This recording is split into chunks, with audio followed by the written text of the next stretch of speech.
એમ પ્રશ્ન જો મિત્રો અમે લોકો હાલમાં નવોદય પ્રવેશ પરીક્ષાની તૈયારી કરી રહ્યા છે, પેપર સોલ્યુશન કરી રહ્યા છે। એક 30મા નંબરનો પ્રશ્ન છે જે પાર્થને સમજ નથી પડતો। શું આપ્યું છે એમાં જો 1 આપ્યા છે, પછી 8 આપ્યા છે, પછી 27 આપ્યા છે। આ રીતનો જ્યારે કોઈ ક્વેશ્ચન્સ આવે છે ત્યારે કઈ રીતે આપણે એને સોલ્વ કરી શકીએ? તો આના માટે તમને એક આવડવું જોઈએ વર્ગ શ્રેણી, બીજી આવડવી જોઈએ ઘન શ્રેણી। તો વર્ગ શ્રેણીનો ઉપયોગ નથી થયો, આમાં ઘન શ્રેણીનો ઉપયોગ થયો છે। એટલે કે એકની એક સંખ્યાનો 3 વાર ગુણાકાર, એકનો 3 વાર ગુણાકાર કરીએ આપણે તો 1 ગુણ્યા 1 ગુણ્યા 1 એટલે 1 આવે।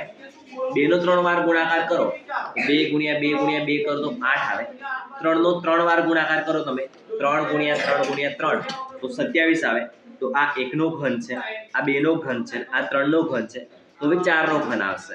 અને 4 નો ઘન કરો તમે 4 ગુણ્યા 4 ગુણ્યા 4 તો આમાંથી એબીસીડી માંથી કયો ઓપ્શન આવશે એ તમને આવડી જાય। અને એનો જવાબ હું તમને નથી કહેવાનો, તમારે જાતે ટ્રાય કરવાનો છે। ઓકે, શું જવાબ આવે છે કોમેન્ટ કરો।